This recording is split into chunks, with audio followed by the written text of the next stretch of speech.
বাড়িতে একটা বাচ্চা থাকা যে কতখানা দরকার সেটা এবারে আমি বুঝতে পারলাম। আমার জীবনে এই প্রথমবার আমার সিনুকে এতদিন ছেড়ে একা একা থাকলাম। এমনটা তোমাদের আমি একটা ভিডিওতে বলেইছিলাম যে সিনুর ফাইনাল এক্সাম শেষ হয়ে গেছে, আর ঠিক সেই কারণে সিনু অনেকদিন ধরেই বায়না করছে যে আমি আমার দিদি বাড়ি যাব, মানে আমার মায়ের বাড়িতেও যাবে বলে জেদ করছিল। আর সেই কারণে বেশ অনেক বড় ব্যাগ সাজিয়ে কালকে সিনুকে ছেড়ে দিয়ে আসা হয়েছে আমার মায়ের বাড়িতে। আমি তো এবারেও ভেবেছিলাম হয়তো সিনু এই 2-3 দিন থাকবে তারপরে চলে আসবে, কিন্তু ছেলে যে এখন বড় হয়ে গেছে তার দিদার প্রতি তার অনেক টান। আর ঠিক সেই কারণে এইবারে কিন্তু একদম 5 দিন যে রয়েছে আমার মায়ের কাছে। আমার মনটা মাঝে মাঝেই খারাপ হচ্ছে, ঘরটা প্রচন্ড পরিমাণে ফাঁকা লাগছে বলে ওকে মাঝে মাঝেই ফোন করে আমি জিজ্ঞাসা করছি যে তুমি কি আমাকে একবারও মিস করছো না, তুমি তো আমাকে একবারও ফোনও করনি। যেমনটা তোমাদের আমি বললামই যে আমার ছেলে এখন অনেক বড় হয়ে গেছে, তো ওর রিপ্লাইটা কি ছিল তোমরা জানো? যে মাম্মি আমার তো এক্সাম শেষ হয়ে গেছে আর এখন পড়াশোনা আমাকে সেরকম ভাবে খুব একটা করতে হচ্ছে না, তাই আমি আর কয়েকদিন দিদির বাড়িতে থাকি। আর জানো দিদি আমাকে রোজ রোজ অনেক নতুন নতুন রেসিপি বানিয়ে বানিয়ে খাওয়াচ্ছে,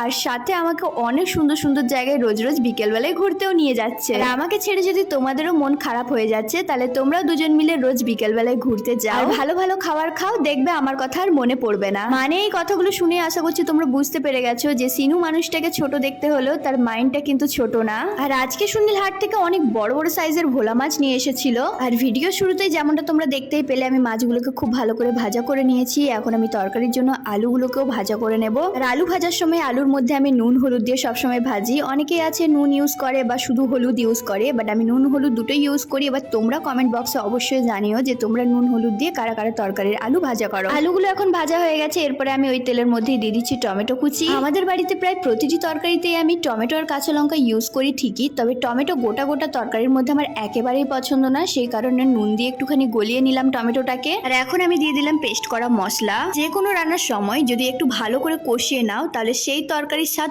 অনেক গুণ বেড়ে যায়। আর এই বাটা মশলার মধ্যে একটা কাঁচা গন্ধ সেটা একটু কমে এলে আমি এখন দিয়ে দেবো একে একে গুঁড়ো মশলাগুলো, যেমন হলুদের গুঁড়ো, লঙ্কার গুঁড়ো, নুন, চিনি আর অল্প পরিমাণে কাশ্মীরি লঙ্কার গুঁড়ো।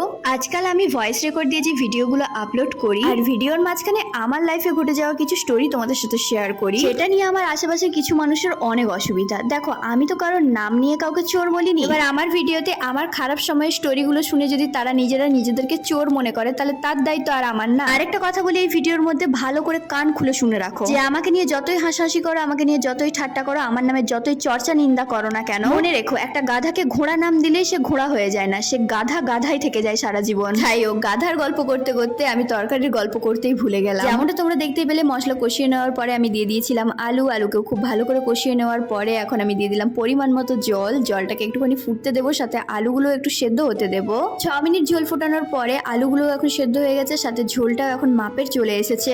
এখন আর বেশি কিছু না করে ভাজা করা মাছগুলো একে একে দিয়ে তারপরে গ্যাসটাকে বন্ধ করে ঢাকনা দিয়ে কিছুক্ষণ রেখে দিলে রেডি আজকে ভোলা মাছের রেসিপি। আজকের ভিডিওটা খুব শর্টের মধ্যেই রাখলাম, নেক্সট টাইম অবশ্যই চেষ্টা করবো আরো ভালো ভালো তোমাদের সাথে ভিডিও শেয়ার করার। আমার নতুন ফেসবুক পেজটা এখনো যারা যারা ফলো করোনি প্লিজ ফলো করে দাও। Bye bye guys.